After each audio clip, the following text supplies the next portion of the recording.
Dieu ne parle pas au hasard. Sa voix n'est pas un murmure perdu dans le vent, mais un appel intentionnel, porteur d'un message vital pour votre vie. À travers les siècles, le Créateur a interpellé l'humanité avec des paroles de vérité, d'avertissement et d'espérance. Aujourd'hui encore, il désire vous communiquer quelque chose d'urgent, mais dans le tumulte de ce monde, beaucoup n'entendent plus sa voix. Les distractions, les préoccupations et le péché étouffent ce dialogue divin. Pourtant, Dieu continue de frapper à la porte des cœurs. La question est, êtes-vous prêt à l'écouter? La Bible regorge d'exemples où Dieu a parlé de manière claire et puissante. À Moïse, il s'est révélé dans un buisson ardent, Exode 3:4. À Élie, il a murmuré dans une brise légère, 1 Roi 19:12. À Saul, persécuteur de l'Église, il a crié depuis les cieux, Actes 9:4. Chacun de ces moments a marqué un tournant décisif. Pourquoi? Parce que Dieu ne parle jamais sans raison. Son appel est toujours lié à un dessein plus grand, sauver, guider, transformer. Aujourd'hui, beaucoup errent dans la confusion, cherchant des réponses partout, sauf auprès de celui qui les connaît intimement. Ils consultent les horoscopes, les réseaux sociaux ou les philosophies éphémères, alors que Dieu leur tend sa parole éternelle. « Invoque-moi, et je te répondrai », promet-il dans Jérémie 33:3. Mais cette invocation exige une pause, un silence volontaire pour discerner sa voix. Peut-être que Dieu vous parle en ce moment même à travers une conviction persistante, une circonstance inexplicable ou un verset biblique qui vous poursuit. Son message pourrait être un avertissement contre un danger spirituel, un appel à la repentance ou une promesse de réconfort dans l'épreuve. Pour certains, il murmure « Arrête-toi, cette voie te mène à la ruine ».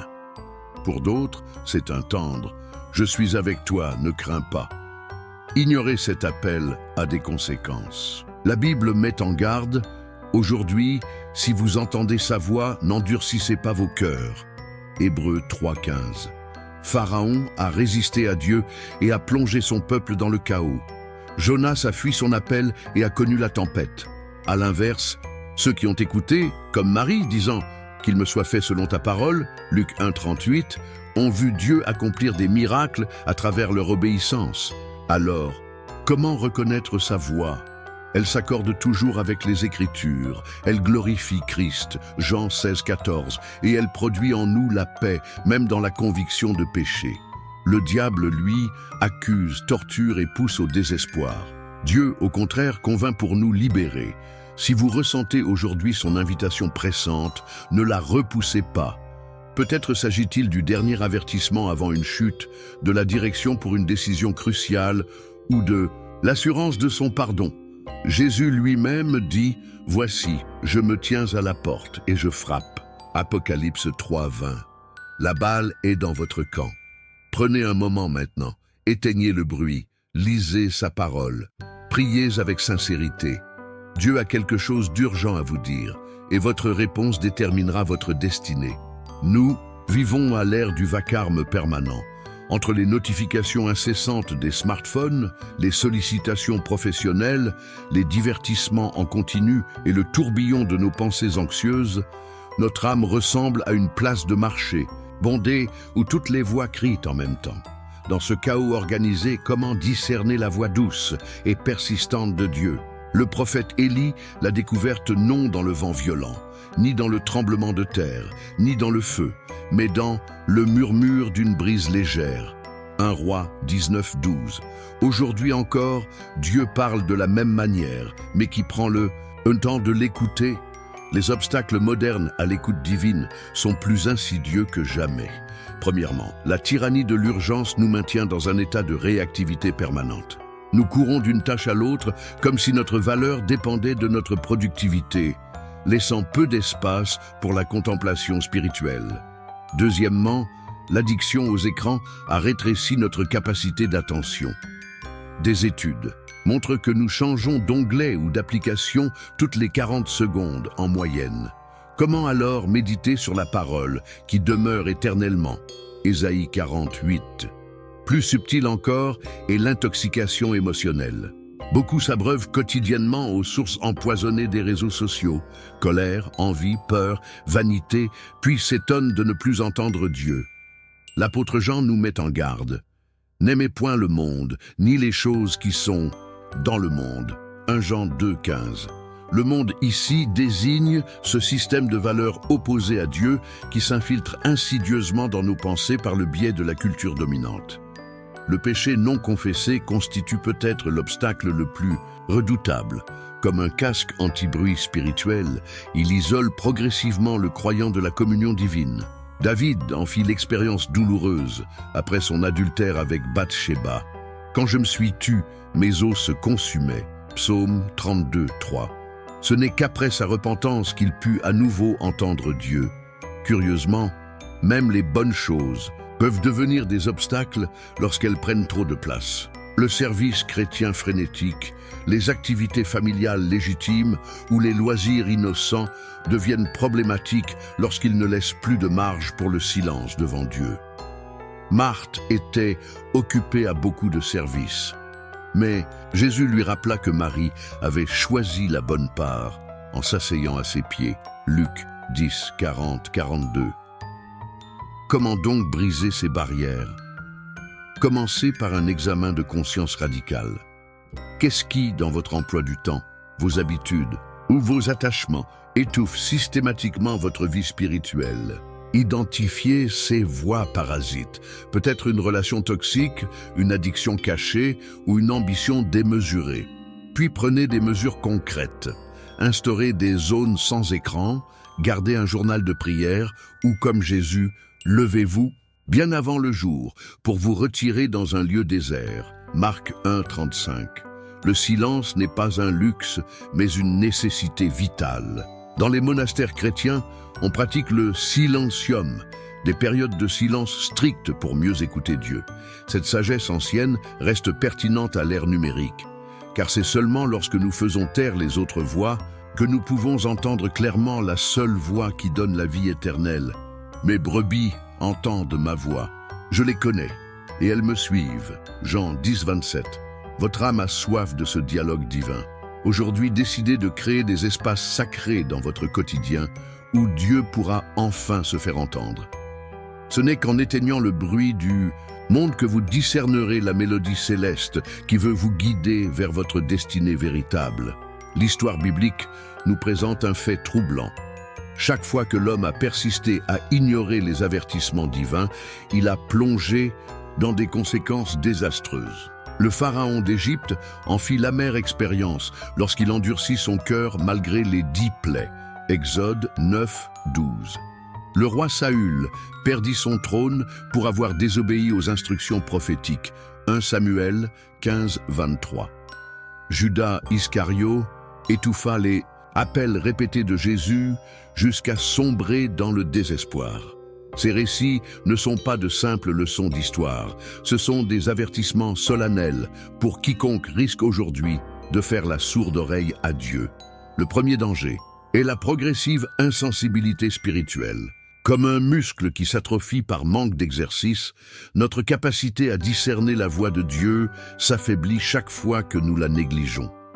L'Épître aux Hébreux met en garde « Aujourd'hui, si vous entendez sa voix, n'endurcissez pas vos cœurs. » Hébreux 3,15. Ce processus d'endurcissement est insidieux. Il commence par de petites désobéissances, des compromis apparemment anodins, jusqu'à ce que la conscience soit complètement engourdie. Le deuxième danger est l'illusion de l'autosuffisance. Lorsque Dieu parle, c'est souvent pour nous prévenir de dangers invisibles ou nous guider vers ce qui est véritablement bon. L'ignorer revient à marcher les yeux fermés au bord d'un précipice en refusant l'aide du seul qui en connaît le tracé. Le prophète Jérémie dépeint cette folie. « Maître, c'est toi qui es mon espérance, ma confiance dès ma jeunesse. Et voici qu'il m'abandonne, toi, la source d'eau vive, pour se creuser des citernes fissurées qui ne retiennent pas l'eau. » Jérémie 2,13. Plus grave encore est le danger de rater son destin. Dieu ne parle pas seulement pour avertir, mais aussi pour appeler. Moïse aurait pu manquer son rendez-vous avec le buisson ardent s'il avait été trop occupé par ses troupeaux. Pierre aurait pu rester simple pêcheur s'il avait ignoré l'appel de Jésus à devenir pêcheur d'hommes. Matthieu 4, 19. Chaque fois que nous étouffons la voix divine, nous risquons de passer à côté de la mission unique que Dieu a préparée et pour nous. Le plus tragique est le danger éternel. Jésus raconta la parabole du riche et de Lazare, Luc 16, 19, 31, où l'homme aisé, ayant ignoré toute sa vie les appels de Dieu, se retrouve en enfer suppliant qu'on avertisse ses frères. La réponse est glaçante. S'ils n'écoutent pas Moïse et les prophètes, ils ne se laisseront pas persuader même si quelqu'un ressuscite d'entre les morts. L'enfer est peuplé de ceux qui ont systématiquement repoussé la voie de la grâce. Pourtant, même au bord du précipice, l'espoir subsiste. Le brigand crucifié à côté de Jésus n'avait plus cœur à vivre lorsqu'il entendit et répondit à l'appel divin. Luc 23, 42-43. Son histoire prouve qu'il n'est jamais trop tard, jusqu'au dernier souffle, pour enfin prêter l'oreille à Dieu. Mais pourquoi attendre ? Pourquoi risquer les larmes du regret éternel quand on peut aujourd'hui connaître la joie d'être en harmonie avec son Créateur ? Si Dieu vous parle en ce moment à travers sa parole, une prédication ou votre conscience, peut-être pour vous convaincre de pécher, vous appeler au service ou vous consoler dans l'épreuve, cette voix mérite toute votre attention. Car, comme le dit si bien l'apôtre, voici maintenant le temps favorable, voici maintenant le jour du salut. 2 Corinthiens 6, 2. Demain pourrait être trop tard. Dans le tumulte de nos vies modernes, une question cruciale se pose.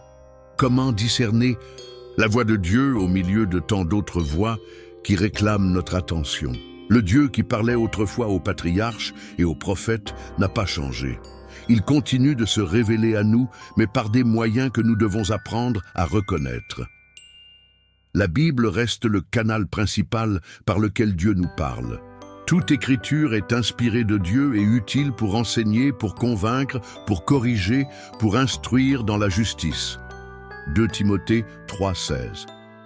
Lorsque nous lisons les Écritures avec un cœur ouvert, certaines paroles semblent s'illuminer et nous interpeller personnellement. Ce n'est pas un hasard, mais l'œuvre du Saint-Esprit qui rend vivante la parole écrite. Le Saint-Esprit lui-même est ce guide intérieur que Jésus a promis à ses disciples. Quand le Consolateur sera venu, l'Esprit de vérité, il vous conduira dans toute la vérité. Jean 16, 13.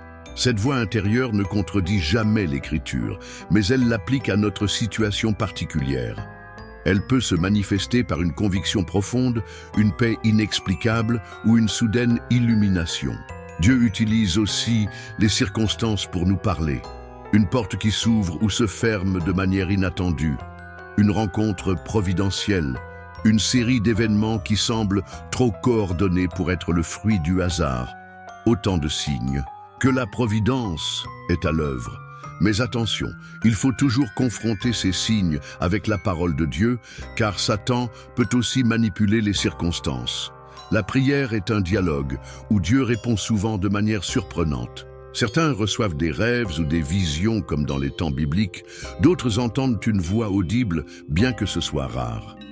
Le plus souvent, c'est dans le silence de la méditation que Dieu imprime sa pensée dans notre esprit. Les autres croyants constituent un autre moyen par lequel Dieu nous parle. Là où 2 ou 3 sont assemblés en mon nom, je suis au milieu d'eux. Matthieu 18, 20. Un sermon, une parole d'exhortation, un conseil sage, autant d'instruments que Dieu utilise pour nous transmettre son message. La création elle-même est une voix silencieuse qui proclame la gloire de Dieu. Les cieux racontent la gloire de Dieu et l'étendue manifeste l'œuvre de ses mains.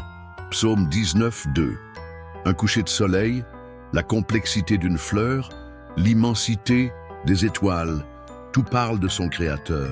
Enfin, Dieu nous parle à travers nos souffrances. Comme un père corrige son enfant, les épreuves peuvent être des messages d'amour destinés à nous purifier ou à nous rediriger. Mon fils, ne méprise pas la correction du Seigneur et ne perds pas courage lorsqu'il te reprend. Hébreux 12, 5. Le défi n'est pas tant d'entendre Dieu que de discerner sa voix parmi tant d'autres. 3 tests sont essentiels. 1. Sa voix correspond-elle aux Écritures? 2. Produit-elle la paix du Christ dans nos cœurs? 3. Les autres croyants matures confirment-ils ce message? Si vous aspirez à entendre Dieu, commencez par vous approcher de lui avec humilité. Vous me chercherez et vous me trouverez, si vous me cherchez de tout votre cœur. Jérémie 29, 13. Sa voix est douce mais puissante, et elle résonne pour quiconque est prêt à l'écouter. L'histoire sacrée fourmille de témoignages éloquents de personnes ordinaires qui, ayant entendu l'appel divin, ont vu leur vie transformée de manière extraordinaire. Ces récits ne sont pas de simples anecdotes historiques, mais des démonstrations vivantes de ce qui se produit lorsqu'un cœur humain s'ouvre à la voix de Dieu. Prenons l'exemple de Moïse, ce prince égyptien devenu berger fugitif. Alors qu'il menait une existence anonyme dans le désert de Madian, Dieu l'interpella depuis un buisson en flammes, mais non consumé. Exode 3, 2, 4. Ce jour-là, tout changea. L'homme qui balbutiait devint le libérateur d'Israël. Remarquons cependant que cette rencontre survint alors que Moïse était à l'écart, loin du tumulte des palais. Le désert devint sa salle d'audience avec le ciel. Le prophète Samuel nous offre un autre modèle. Encore enfant, il entendit une voix l'appeler par son nom au milieu de la nuit. 1 Samuel 3, 4.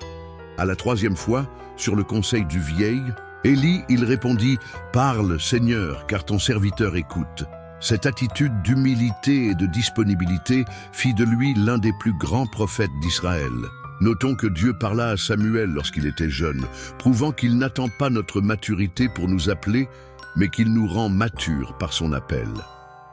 L'apôtre Paul, alors persécuteur des chrétiens sous le nom de Saul, entendit, sur le chemin de Damas, une voix qui bouleversa son existence. « Saul, Saul, pourquoi me persécutes-tu » Acte 9, 4. Cet homme érudit et violent tomba à terre, aveuglé physiquement, mais illuminé spirituellement. Sa conversion spectaculaire montre que nul n'est trop éloigné pour entendre Dieu et que sa voix peut atteindre même les cœurs les plus endurcis. Marie de Magdala, délivrée de 7 démons, devint la première témoin de la résurrection, Jean 20, 16. Jésus l'appela simplement par son nom, Marie. Dans ce seul mot, elle reconnut son maître. Son histoire nous enseigne que Dieu connaît chacun personnellement et nous appelle par notre nom, avec une tendresse qui transcende nos passés les plus sombres. Plus près de nous, l'histoire de Corrie ten Boom, cette horlogère néerlandaise qui sauva des centaines de Juifs pendant la Shoah, illustre comment Dieu parle encore aujourd'hui. Elle raconte dans ses mémoires comment une impression intérieure lui indiquait où cacher des personnes ou quand une perquisition allait avoir lieu. Son obéissance à ces directives divines sauva des vies. Ses témoins partagent des traits communs.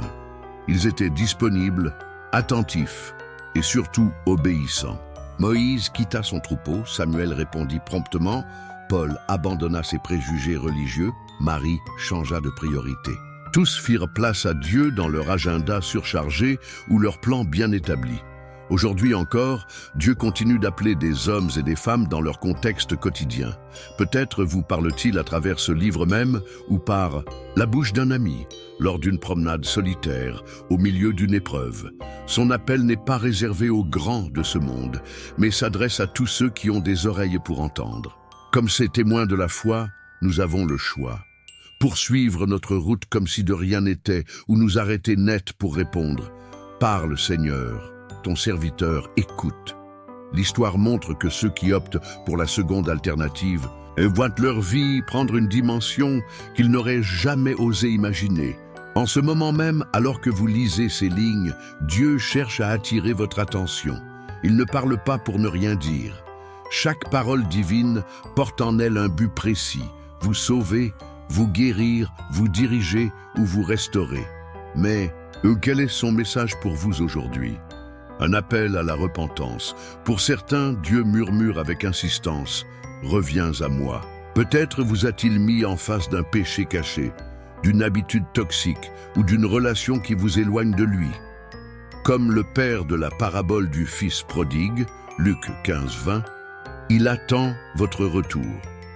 Ce n'est pas une condamnation, mais une invitation à la délivrance. Si nous confessons nos péchés, il est fidèle et juste pour nous les pardonner. 1 Jean 1,9. Un mot de réconfort. D'autres traversent des tempêtes si violentes qu'ils doutent de la présence de Dieu. Pourtant, il leur dit « Ne crains pas car je suis avec toi ». Ésaïe 41,10. Peut-être êtes-vous épuisé, découragé ou même en colère contre lui. Il le sait, et il vous tend les bras comme à Pierre qui s'enfonçait dans les flots, tend la main, je suis là. Un avertissement urgent. Certaines voix divines ressemblent à des sirènes d'alarme. Dieu voit des dangers que vous ignorez, une décision impulsive, une mauvaise fréquentation, une voie sans issue.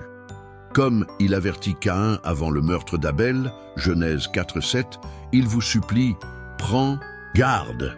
Ignorer cet avertissement, c'est risquer des conséquences douloureuses, une direction claire.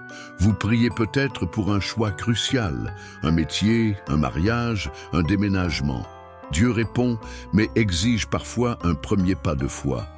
Comme Abraham quittant Ur sans connaître sa destination, Hébreux 11,8, vous devrez peut-être obéir avant de tout comprendre. Sa lumière éclaire le chemin pas à pas toute la route d'un coup. Un défi à grandir. Certains stagnent spirituellement, confortablement installés dans une foi tiède. À ceux-là, Jésus dit comme à l'église de Laodicée, « Parce que tu es tiède, je te vomirai de ma bouche ». Apocalypse 3,16. Son message ? Quittez votre zone de confort. Servez, témoignez, priez avec audace. Une promesse à saisir. Enfin, certains ont besoin d'entendre « Tiens bon ». Vous avez prié des années pour un proche, persévéré dans l'épreuve, cru contre toute espérance. Dieu n'a pas oublié. Au temps favorable, je t'exaucerai. Ésaïe 49,8. Votre récompense viendra. Comment discerner ? Dieu adapte son message à votre situation, mais 3 questions révélons sa voix. Est-ce en accord avec la Bible ? Dieu ne contredit jamais sa parole. Cela glorifie-t-il Christ ? Tout vrai message pointe vers lui. La paix du Saint-Esprit l'accompagne-t-elle ? Même les corrections divines apportent une conviction salutaire, non une condamnation accablante. Peut-être reconnaissez-vous un de ces appels ? Ne le reportez pas. Comme Samuel, dites « Parle Seigneur », puis agissez, car demain, il pourrait être trop tard pour obéir. Mais aujourd'hui, sa grâce est encore à votre portée. Entendre la voix de Dieu ne suffit pas. La véritable foi se mesure à l'obéissance. Jacques 2,26 le rappelle avec force. Comme le corps sans l'esprit est mort, de même la foi sans les œuvres est morte. Si les chapitres précédents vous ont aidé à discerner ce que Dieu vous dit, celui-ci vous appelle à passer à l'action.